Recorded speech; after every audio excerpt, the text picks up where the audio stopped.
That is the hardest part of that ring. For the hardest part of the ring. Hello, everybody. Welcome to the hardest part of the ring. Hello and welcome to episode number 21 of Hardest Part of the Ring, the podcast where four friends get together to discuss the wonder of professional wrestling, and the fatal four-way are back together. Which means that Sam is here. Hello. John is here. Adam, I forgot to say, actually, before we started, could you refer to me as Mr. 100%? So let's just do that again. Mr. 100%, please. Mr. 100% is here. Hello. Brett is here. Hey. And I'm Adam, and I am also here. Mr. 95%? Yeah, probably. Yeah, It doesn't really work. John is the Asker of our pod. I am undefeated. So this is our WWE Fastlane 2018 review podcast, aka the Come Down Pod. Fastlane is traditionally the worst pay-per-view of the year, I think. Yeah, I was thinking about this. I was like, is it my least favourite? Because I mean, at least you sort of get some setups for WrestleMania. I mean, I don't know. Backlash? Yeah, probably Payback or Backlash, one of those. Yeah, There's some bad ones, that's for sure. Yeah, so we've gone from interviewing one of the most exciting heels in the country right now, Spike Trivet last week, of course, to reviewing, Fastlane. One of the biggest heels in professional wrestling. Fastlane. Thank you to everybody who got in touch last week. It really was our biggest response so far. Lots of people listened to the podcast, and it seems that lots of people enjoyed it too. Brett and Sam, did you guys listen? Yeah, enjoyed it thoroughly. Nah, I don't listen to pods that I'm not on. No, you didn't bother, Sam. I loved that pod. It was really good. Yeah. Great Yeah, it was interview. great. Really enjoyed it. Spike Trivet is like the nicest person. Who would have I wouldn't have thought it when I was covered in champagne. Yeah, it was fun to talk about that, and obviously to talk about how his character came about, and how it's developed, and how he sort of continues to keep it malleable, and how it's changing depending on where he goes. It's cool. So yeah, if you didn't listen to that, go back. There was a two-parter last week, episode 20, part 1 and 2. It's still available, so go back and have a listen. But for now, it is time to talk about Fastlane. Hardest part of the ring, and Sami Zayn able to dodge that catastrophe. So, WWE Fastlane 2018 happened on the 11th of March at the Nationwide Arena in Columbus, Ohio. And surprisingly, 15,000 people bought tickets. Suckers. It is, of course, the final pay-per-view before WrestleMania. And as per usual, I tried to dig out some stats and some facts. But it was quite tough for this one because it's quite a new pay-per-view. But I found out that originally Fastlane was going to be called Fast Track. Yep. Yeah, so there's that. Fascinating. Last year, of course, it was headlined by Goldberg and Kevin Owens in the match that only lasted 22 seconds. Yep. With the Jericho distraction. And then the final fascinating fact is that last year they had the record number of matches at a Fastlane. They actually had 10 matches. Wow. Compared to the six this year. That must have been a hell of a slog last year. I don't remember 10 matches on it. Let's hold up here because one of those matches was 22 seconds. Yes. Yeah. 9 is still quite a lot. Yeah, it is. It is. So moving on to this year's event, the pre-show, traditionally skipped by most of us, but Brett, I believe you watched it. Wow, Yeah. Mr. Pre-show. Yeah, enough Mr. said. Pre-show. Yeah, Ty Dillinger and Breezango versus Mojo Rawley, Chad Gable and Shelton Benjamin. Brett, who won that? I don't know. I can't remember. You certainly did not win it by watching it. Yeah, No, I didn't. It was bad. It was Cool. really bad. good. I'm glad I skipped it. Moving on to the main event, the main pay-per-view. The first match was a big one. A singles match between two of our favourites, definitely, two of the pod favourites, Shinsuke Nakamura versus Rusev. Started off with a little Aiden English, well, not just a song, was it? It was a sort of like a rap as Yeah. well. Yeah, that was kind of weird. Bit weird.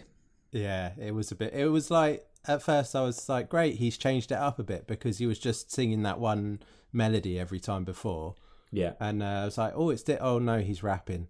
Yeah, that was a strange choice by Aiden English. Yeah, Yeah. it was all over the place. I think even saying rapping would be generous as well. I know. I wasn't quite sure what to call it, to be honest with you. Was it spoken word, like beat poetry? Yeah. Slam poetry from Aiden English. Like a really bad Vanilla Ice tribute band. Do we want to see Aiden English in a tag team with Elias? Oh, no.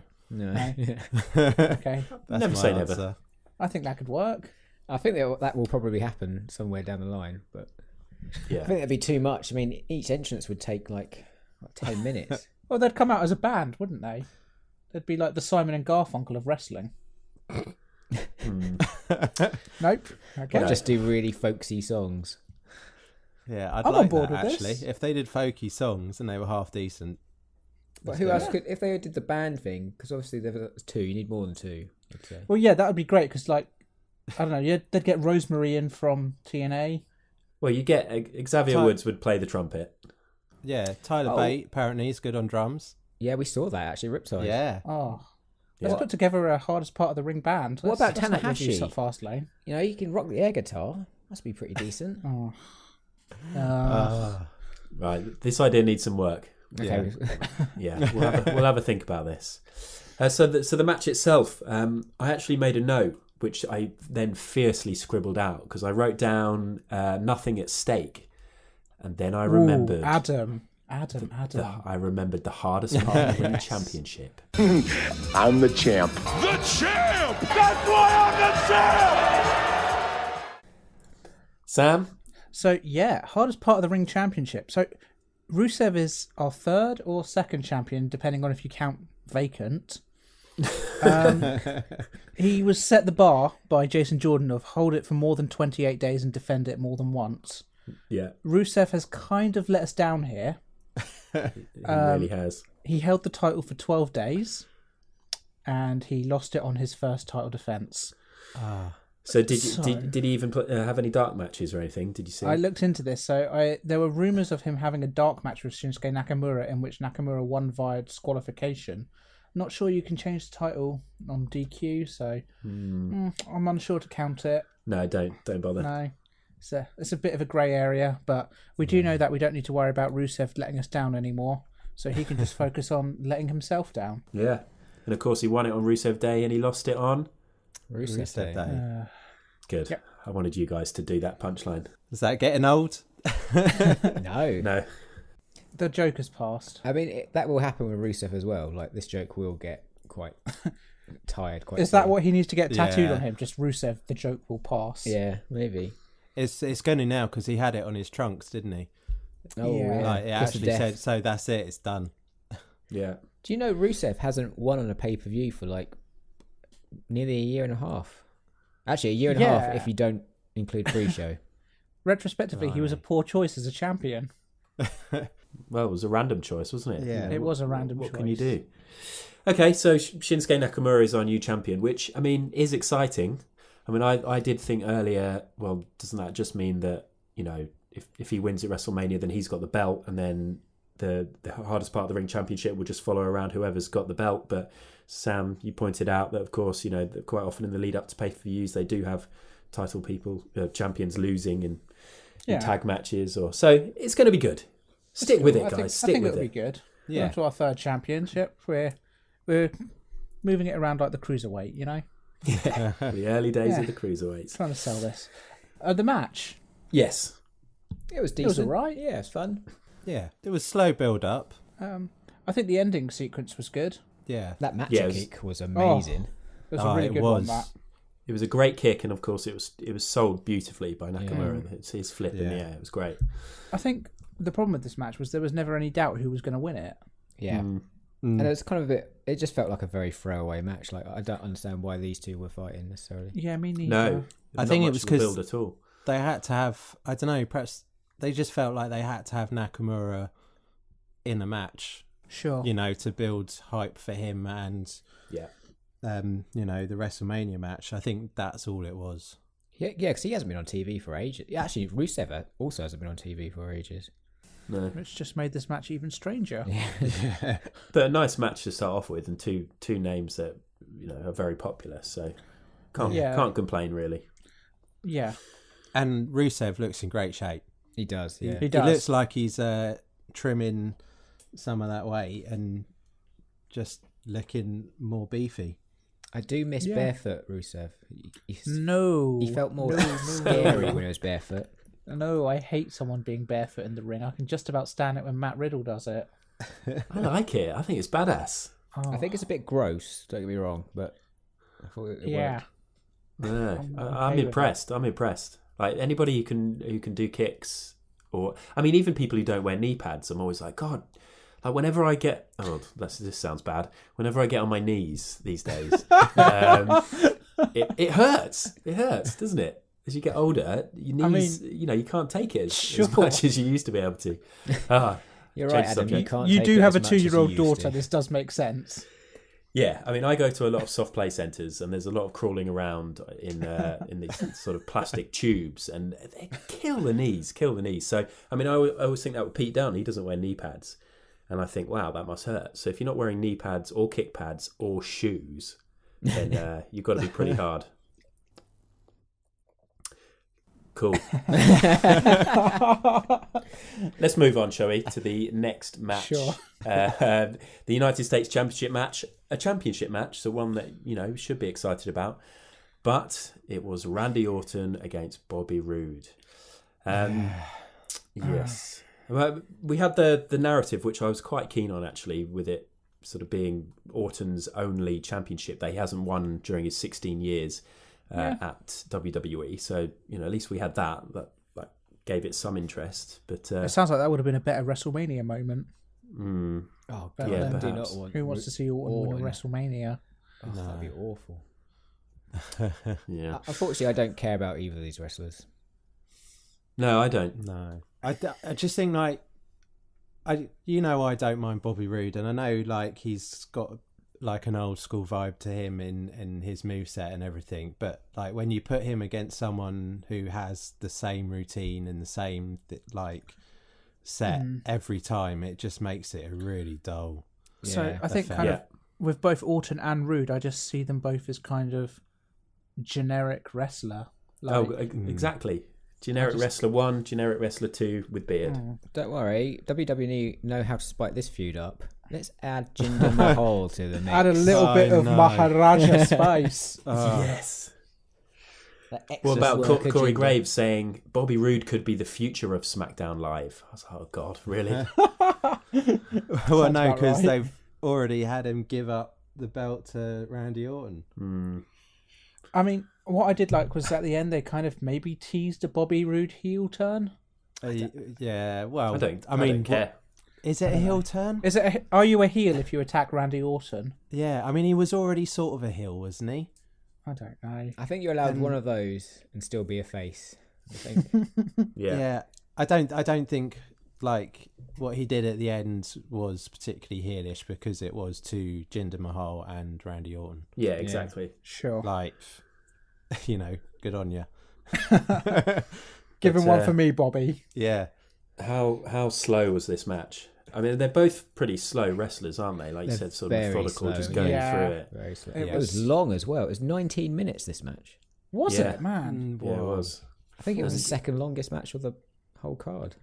Why? Wow. I know. And the teasing of the RKO. Oh, my God. Let's give credit. The RKO at the end was good.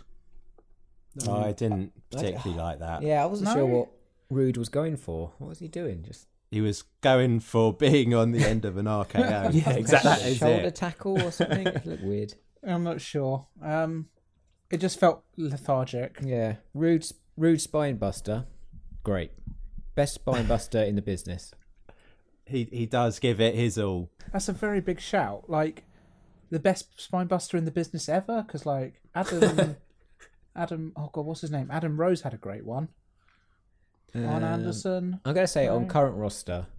Okay. Yeah, you're going to update that to current roster. Current SmackDown Bobby Roode roster. isn't as good as Arn Anderson. It's just meant to lead up to something, though, isn't it? the Spinebuster. It feels like it's like a pre-move in a sequence rather than... I don't know. I think a Spinebuster can be good. I tell you, actually, who does have a good one is Carl Anderson. Oh God. That's the level of quality of Yeah. Fastlane. Yeah. Let's talk about Carl Anderson. Shall we move on? Yeah. Yeah, let's move on. I mean, we could talk about how excited we are about the sort of guaranteed triple threat WrestleMania match between Orton, Rude, and... You say that. I actually think that might end up being... You know how WrestleMania recently seems to do a ladder match every single year? I have a feeling that this might end up being the ladder match. They'll get Dolph Ziggler, they'll get Baron Corbin. There is no way Randy Orton is going to do a ladder match. He'll be like, nah, I'm out. I'm just going to hang out with us for a bit. You guys figure this out amongst yourselves. I mean, if they bring back the Punjabi prison, I might be interested. Oh, WrestleMania. Oh, dear. Do you reckon this will make the main card, this match, or do you reckon pre-show? Ooh, I'm hoping pre-show. Annoyingly, I reckon it'll make the main I think card. it's got to be on the main card. Randy Orton. Because I was doing a little working out, and there are, without including this match, I'd say 10 matches for WrestleMania. Yeah. 4 It'll hours. probably be like 12 hours long. Yeah. Yeah. Okay, well, let's move on from that match. Obviously, Randy Orton won, and he is the new US champion. Congratulations, Randy. We then had a Ronda promo, and it was interesting. It was the first of 2 promos for Raw matches at WrestleMania. I'm going to hold my hand up here. I skipped through this. Yeah, Okay. same goes. I didn't realise this happened. Yeah, well, it was basically just showing what happened on Raw the week before with Ronda and Triple H and Stephanie and all that stuff. Oh, It was interesting, though, that in the post-production for it, they definitely made some changes to the way that she said "it's you" to Stephanie, because she kind of balls that up, didn't she? Did you see that? When they had the drum roll, and the drum roll hadn't even started, and she went, "It's you," and everyone was like, "Oh, for God's sake, Ronda, you've said it too early." So they sort of, they did some clever editing to make that look better on this promo. Clever editing, revoicing. Yeah, yeah. And then we had a little Owens and Zayn promo, them just sort of having a chat with each other, and then we moved on to a tag team match between Naomi and Becky Lynch against Carmella and Natalya.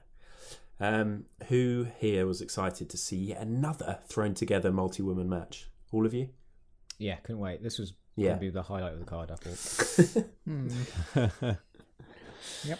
It's a shame because I really love Becky Lynch, Yeah. but I hate Natalya. She's just been treading water for ages, hasn't she? Yeah. Becky Lynch and Naomi looked just like, obviously Naomi had those couple of big botches. I don't think Becky Lynch looked much better in this match either, to be honest. They're a cut above Natalya and Carmella, though, aren't they? Those two.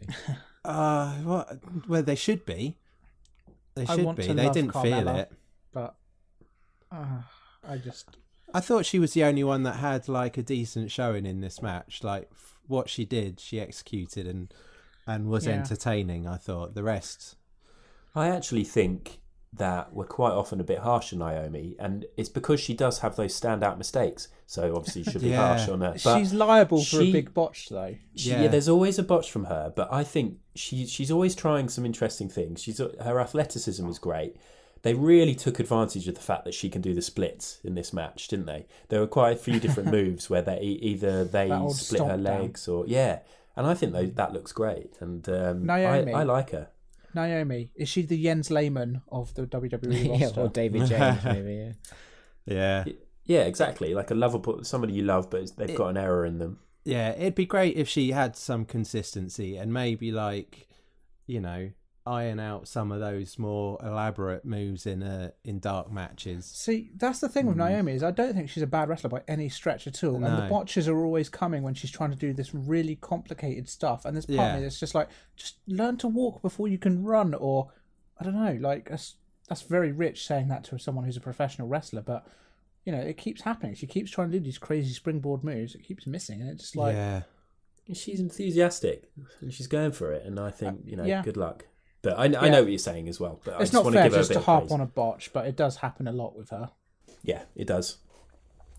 But there were some parts of this I enjoyed, but generally, it's just totally inconsequential and a bit pointless. Yeah, I mean, it Got wasn't to a get the bad women on there. match. Yeah, if we can cut that and use it at the end of the pod as a kind of description of Fastlane in general. Yeah.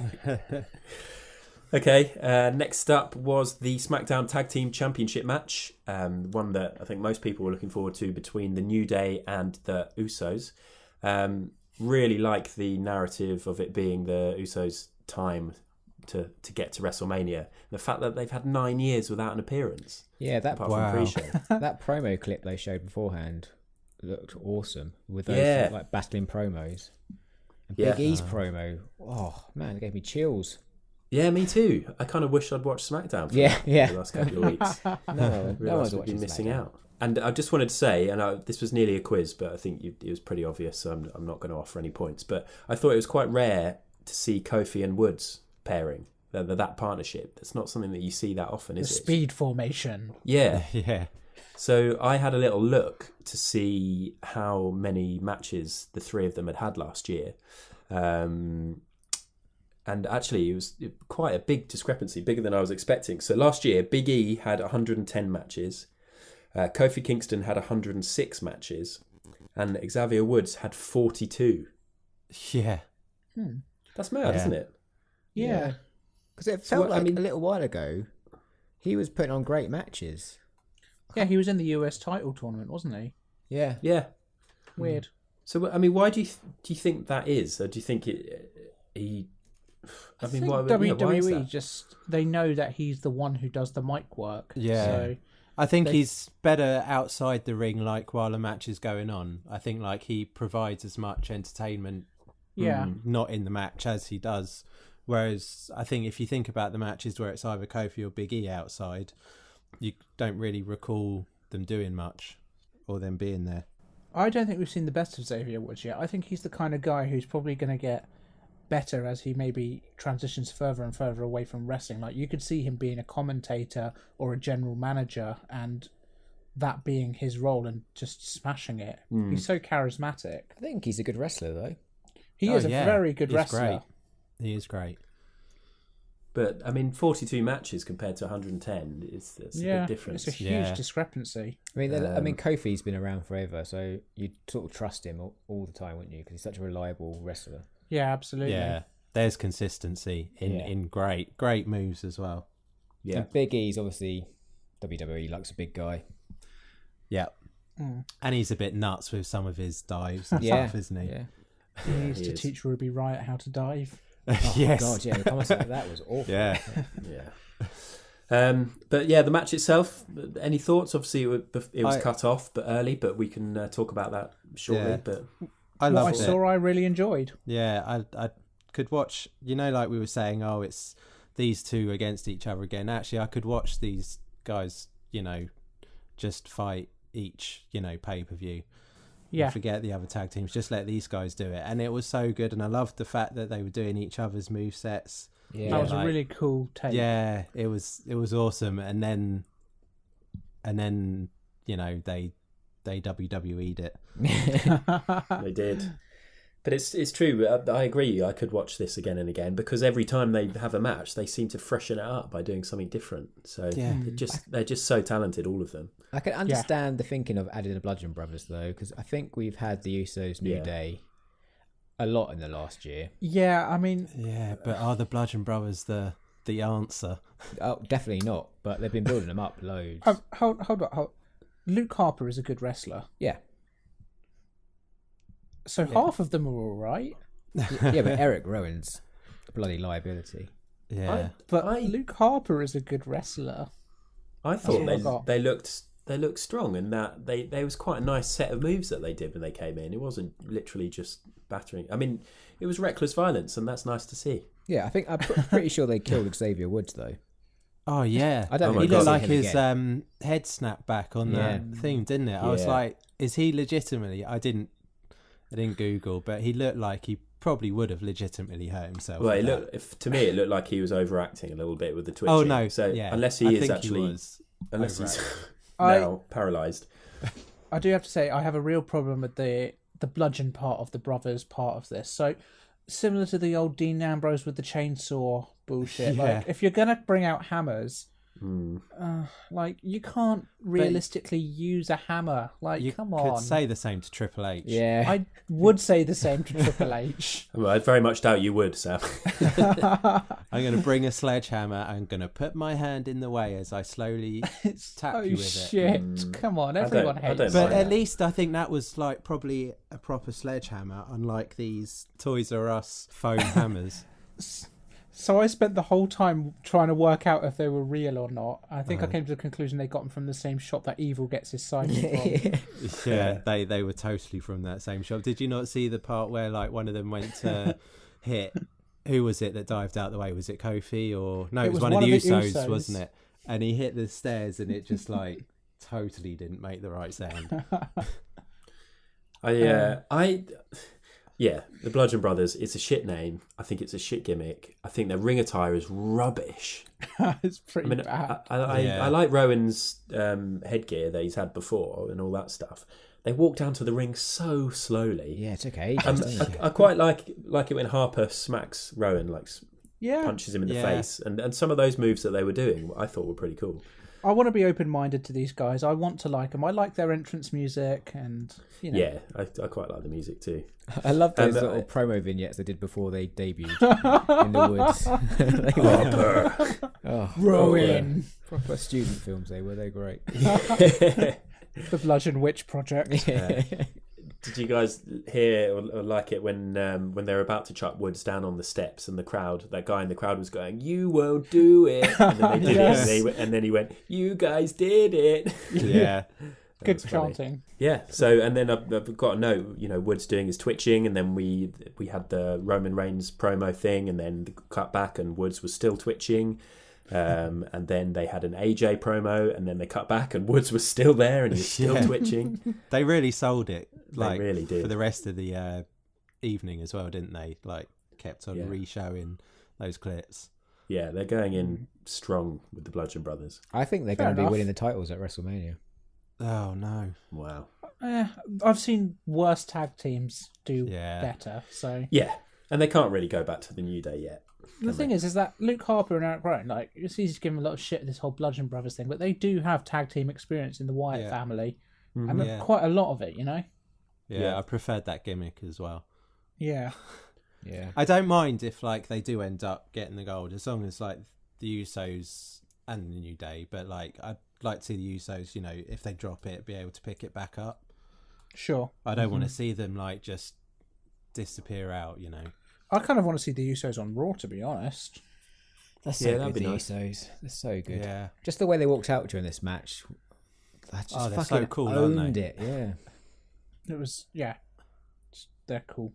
Roman Reigns needs to take a few lessons from them. Hey, Roman Reigns has stepped up the last couple of weeks. Again, last night on Raw, another good promo. Yeah, really it's kind of easy when you don't have an opponent to worry about. It's quite clever, this, though, I think, because I think it is going to get him over. Yeah, I think so. Yeah, I think it's working really well. Really well. I'm liking it anyway. Yeah, I'm enjoying it. Yeah. Well, that's all that matters, John. If you and I are enjoying it. That's it. Yeah, cool. We're the focus group. We are. You're the A-team. You get the interviews. You get to enjoy the wrestling. Hey, we're Mr. 100% and Mr. 95%. Yeah. We're all that matters, Mr. 80%, or whatever you are. I mean, okay. Cool. Yeah. Yeah, I'll take that. I can't complain. Time to move on. Next up was the SmackDown Women's Championship match between Ruby Riott and Charlotte. Obviously, in the build-up to this, we finally found out why the Riott Squad came up to SmackDown. And I think it was good, sort of a good explanation.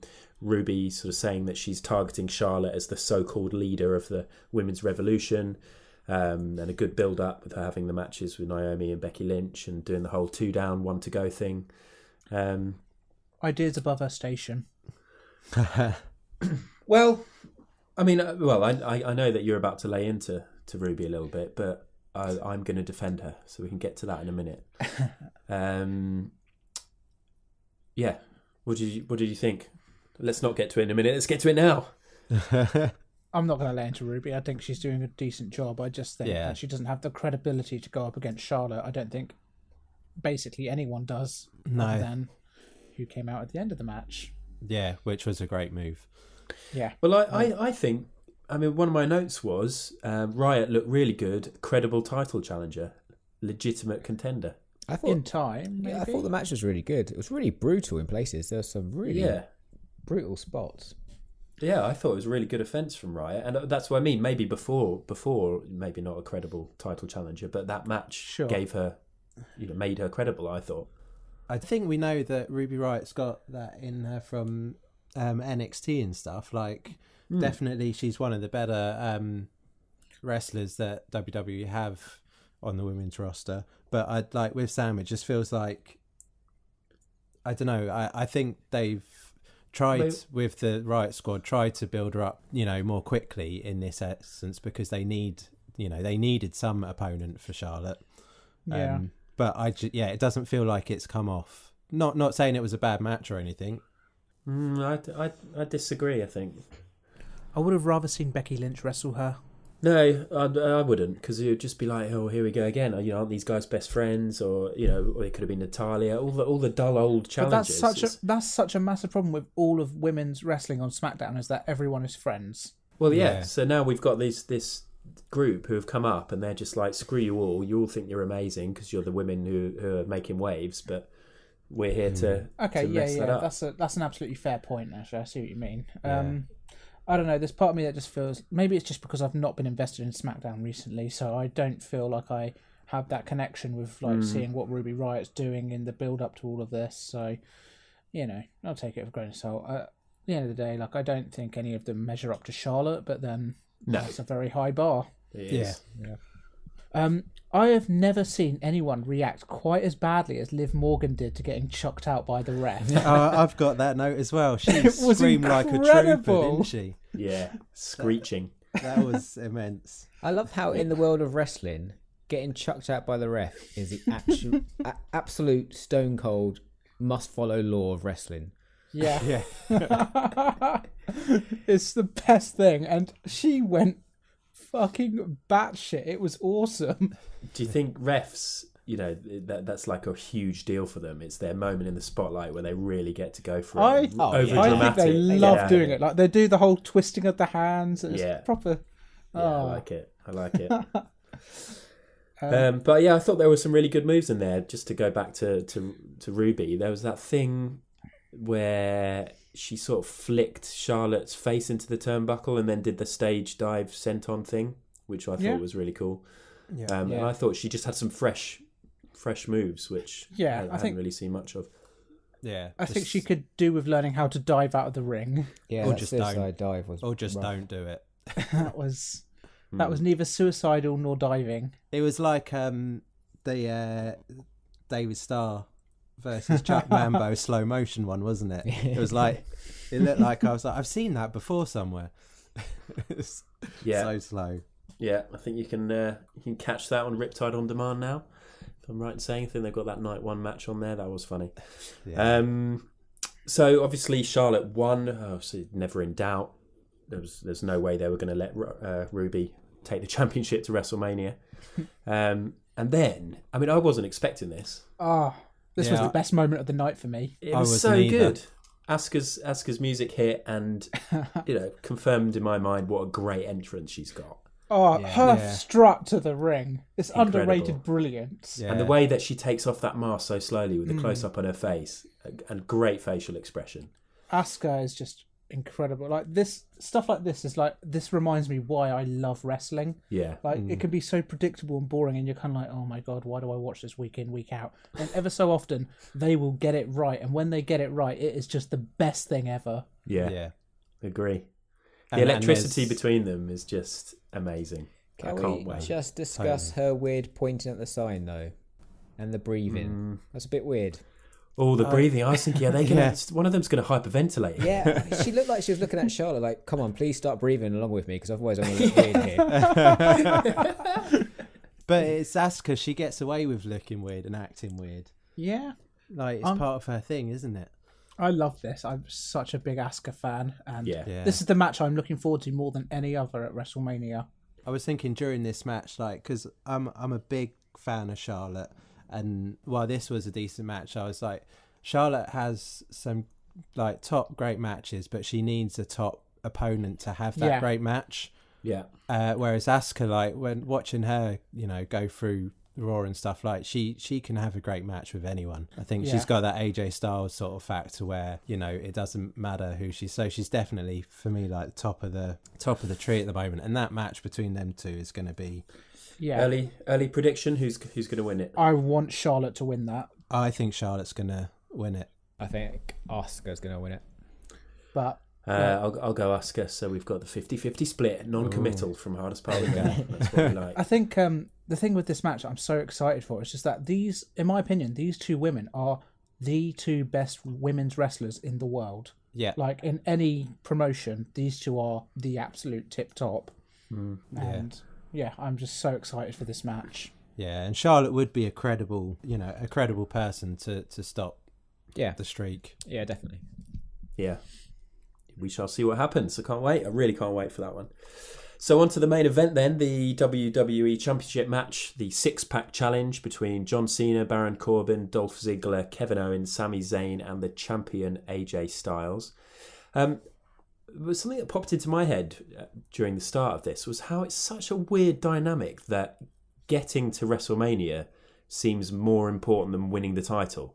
Like this is a title match and they're all talking about winning it to get to WrestleMania. I guess that's the crux behind Fastlane though, isn't it? Like it's basically WWE trying to correct their mistakes in the past. Yeah. But I just thought it's a bit like, right, I'm gonna win the Premier League so I can get to the Champions League. But sure, you're like, hold on, you've just won the bloody Premier League. Yeah, no, I think you're completely right here. It seemed very strangely undervalued. Yeah. I mean, the only thing is that it's to headline WrestleMania. Sure. So then I was like, oh, that analogy, I guess it's like winning the Premier League to get to the Champions League final. And then I started getting confused and wondering whether or not I should even bring this up. Right. Let's be honest here. This is not going to be to headline WrestleMania. No. Yeah. How many headlines will they have? This will be the third. Brock Lesnar versus Roman Reigns. Yeah.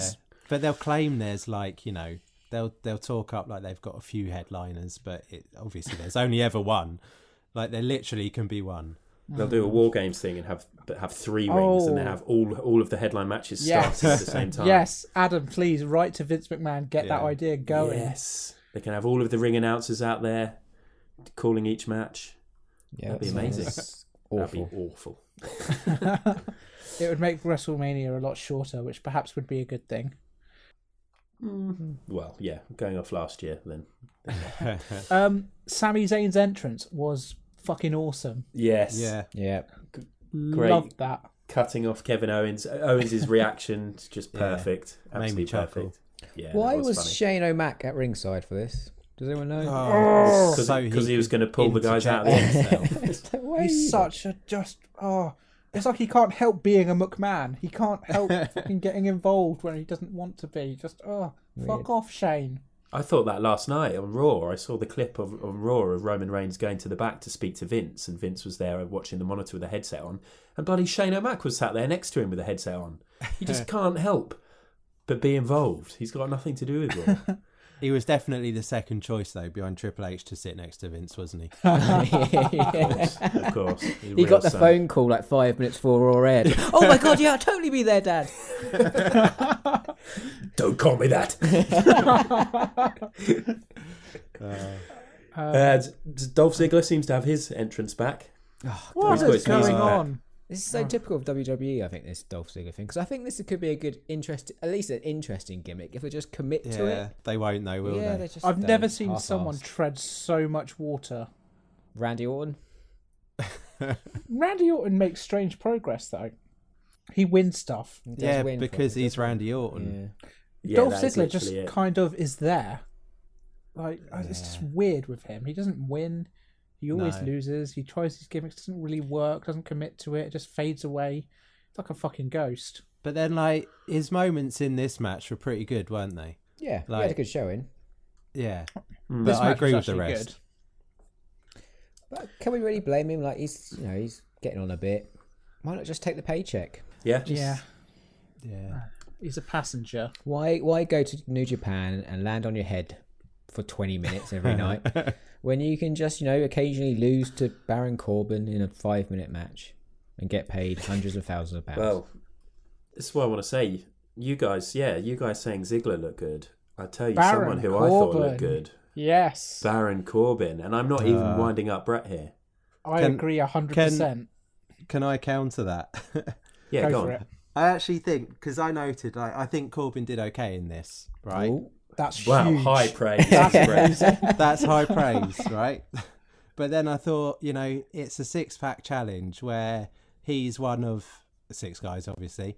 And like, there's, just short bursts so he can get all his bits in like that quick, like, I don't know, minute segment, and then he doesn't have to do anything. So like, he can look good in a match like this, but give him like a 25-minute match, singles match, and he'll quickly get stale and boring. We can only talk about the match that we've seen, Brett, okay? I know, but that's why I think he looked matches. all right in this one. Brett, how many times did he slide out of the ring and do that stupid thing? Just once this time. There we go. That's an improvement. His chokeslam backbreaker looked really good. I thought. Yeah, that was awesome. Him throwing a Dolph through the railings was cool. Yeah. He even did all right with the ring steps, which they're quite unwieldy, quite difficult to carry by the looks of things. I think he did well. Yeah. No, I think Baron Corbin put on a real good match. I thought he was really impressive in this one. I was happy to see it after someone I've been so down on for so long. Everyone had a good showing in this, though, didn't they? I think they did. Yeah, WWE is really good at these sort of big multi-man main events. I think Exactly. I made that note at the end of it that they're always good. Yeah, they're always fun. These headline events, chaotic. I always think they're going to be a mess, and they actually work pretty well. Yeah, it's because they all like time it. I don't know how they time it so well. I know. I mean, they're professionals, but like they all come in at the right moment, and so therefore you get a little sequence or showing of like each guy, and it's so it's fast paced action. You're seeing lots of like the move sets from each guy, and so I think it's entertaining in that way, isn't it? Rather than them all like Royal Rumble type fighting at the same time. Sure. And because they're all big names that we all know well and have had, been in the WWE for a while or whatever, there's always narratives going on. So right at the start with Cena doing the 4 AAs straight off the bat and then having him face up to Styles, and then you get the callbacks to their amazing matches. Yeah. Even that was a nice way to start. Yeah. Yeah, it was a lot of fun. So we kind of know that Owens and Zayn will be fighting each other at WrestleMania, and we know Cena's obviously going to be fighting The Undertaker, Styles going to be fighting against Nakamura. What do you think happens to Corbin and Ziggler at this point? Headlining. Headlining. The real headliners. I mean, Ziggler's not going to be... I can't imagine Ziggler's going to be on WrestleMania. No, he could be pre-show. Dolph, you're going to be headlining the pre-show. Yeah, Dolph versus Mojo. Dolph v Mojo for the pre-show. Do they have the Andre the Giant, or is that one of the other events? No, they have that. They do. So that will be. I think they're going to have a men's one and a women's one this year. Yeah. That's where they'll be then. They'll be in that. In the women's one? No, yeah. you two have got long hair. Why not? Get in there. Yeah. So what did we make of the whole Sammy laying down, Kevin Owens not believing it, and then Shane and Matt getting involved and pulling Kevin Owens out of the ring?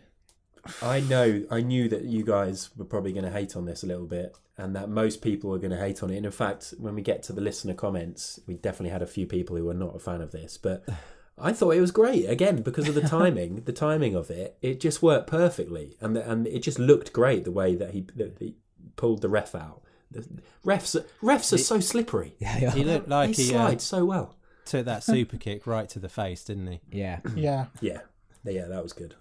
I want to sit down with Shane and be like, do you not see shades of your father here trying to choose the champion, Shane? Let the champion be the champion. Stop getting involved. I liked it. I honestly thought Kevin Owens got it until Shane pulled him out. I was like, Kevin Owens has won it.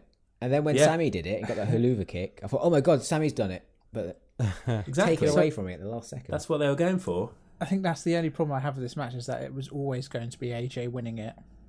Yeah. Yeah. I had little like niggling doubts that they were going to screw it up and we weren't going to get that WrestleMania match, but mostly I was confident it was AJ. I was worried it was going to be Cena.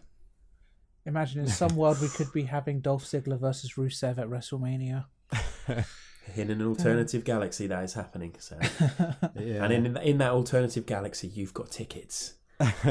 Front row tickets. You can sit with that guy. That guy who's always in the front row with his mum. The long hair. That's one. a bit of a monkey's Yeah, paw, that yeah. is, isn't it? It's like you've got front row tickets to WrestleMania. Yes, but the main event is Dolph Ziggler versus Rusev. That'd be a great match. I'd watch that.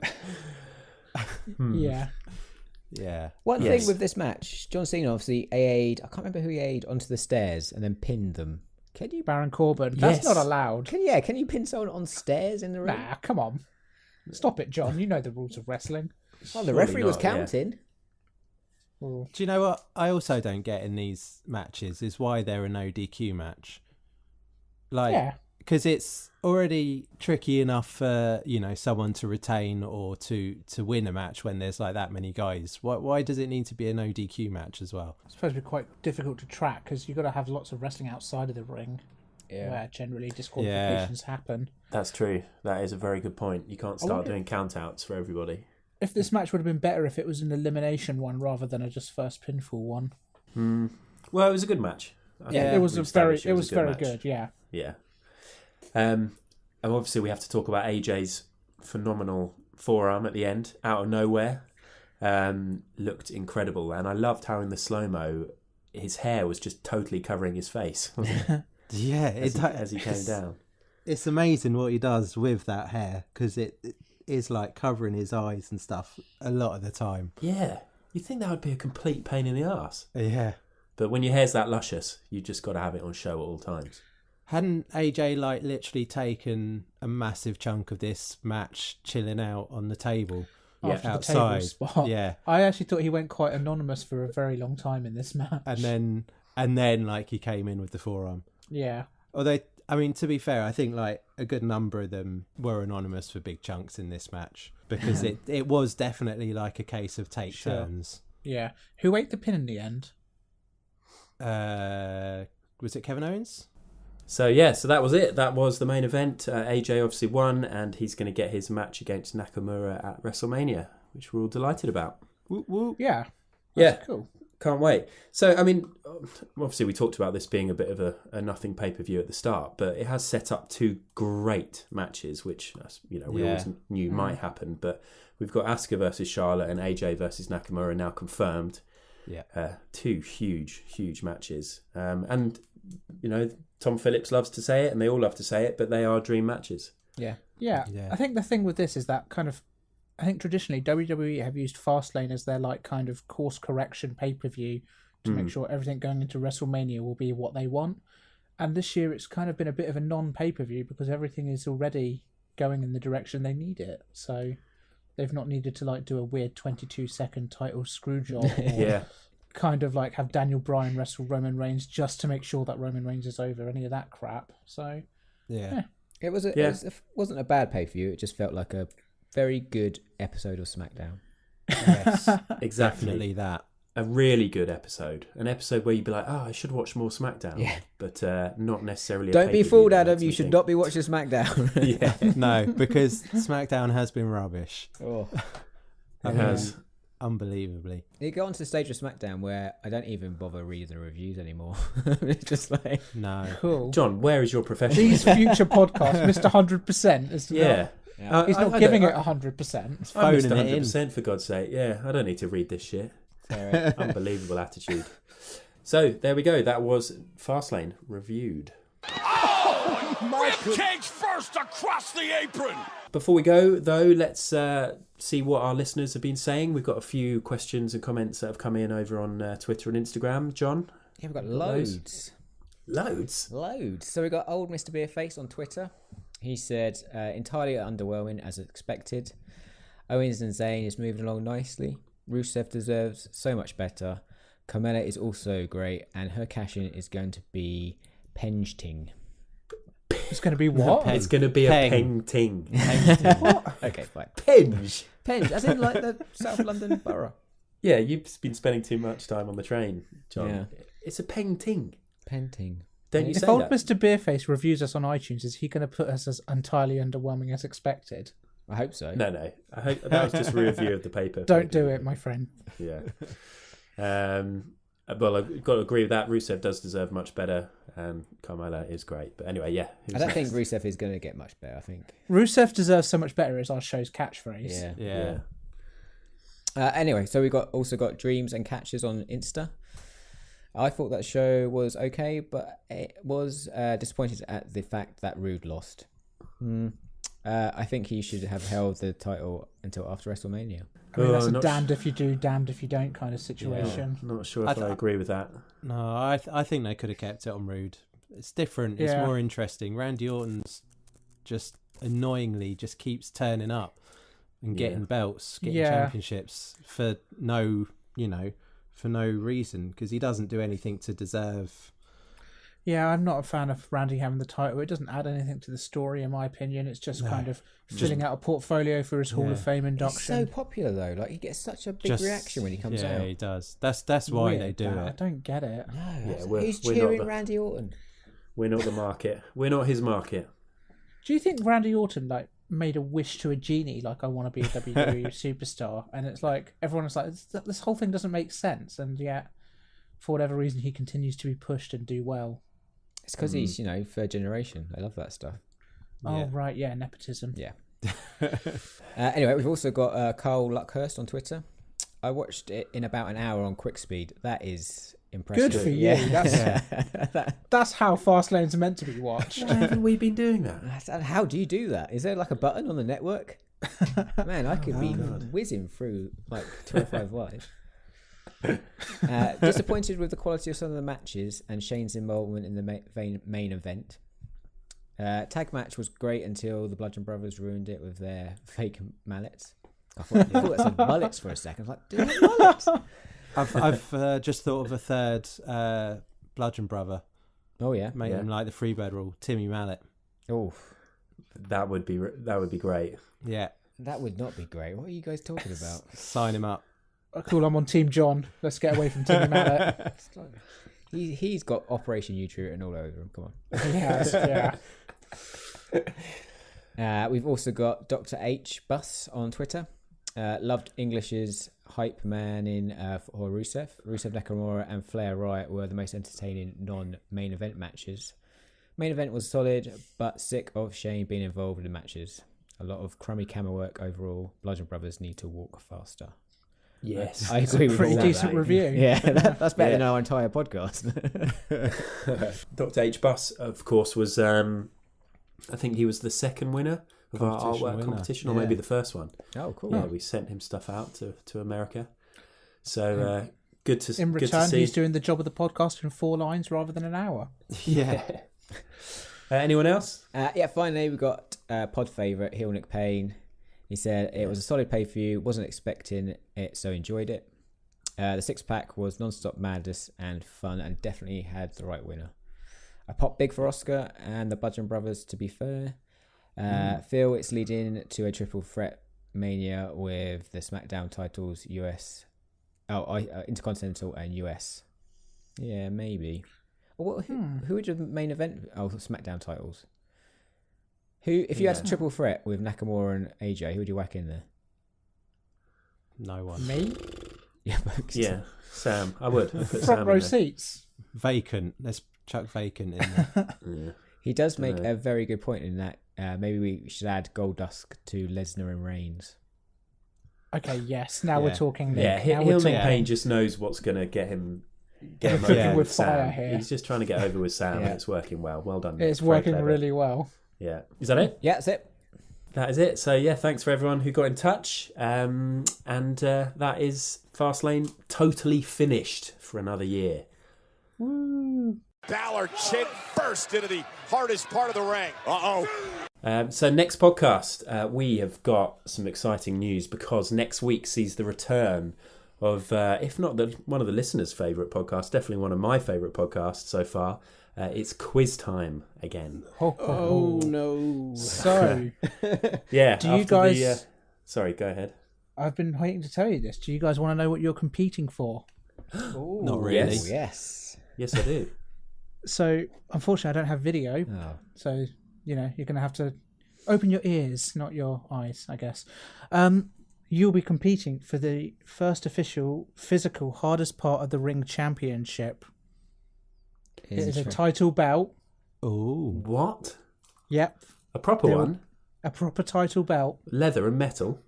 Well, plastic and foam. We don't have a huge budget here. yeah. However, it's with the caveat that at any point in time I can cash in my briefcase to try and take it off you. Wow, In an actual fight. In a shoot In an fight. actual... Yeah, I mean, we'll work out the details when we get to it, but there will be an actual title on the line, lads. So, triple threat. Wow, that is amazing. I'm so not winning. Yeah. No, you're not, Brett. I am. So, yeah, for anybody who didn't listen to the last quiz, it was episode number 11. If you want to go back and check it out, it was our end of year quiz. And because it was loads of fun and Sam won, we decided that we would do one every quarter now. So this is our springtime quiz. Sam is going to host it, so that's going to be quite strange for me. Yeah, and back in the hot seat. Yeah, you get the hot seat. it. You are the quizmaster. So tune in for that next Wednesday. Had a taste of the good stuff, and now I want more. That feels weird to say. What are we talking about now? No, don't worry about that. Let's continue. Let's continue. Brett, how can people get in touch? Right, if you want to send us a message, whether it be hello, whether it be critique us, we always like to hear nice things. You can email us at hardestpartofthering@gmail.com, or you can get in touch with us on Instagram, Facebook and Twitter. We are at Hardest Part Pod. We are indeed. Yeah. That's it then for this week. Another pod in the bag, 21 deep now. Do you feel like pros? Nope. No, totally winging it. Thanks everybody for listening. It's goodbye from me, Adam. It's goodbye from Sam. Harper. It's goodbye from John. Oh, come on. Sorry, Adam, you got my name wrong there. It's goodbye from Rowan. No. Oh, sorry. It's goodbye from Mr. 100%. Goodbye. And it's goodbye from Brett. Goodbye. You let me down there, Adam. I'm sorry, mate. That was the hardest part of the ring, everybody. That is the hardest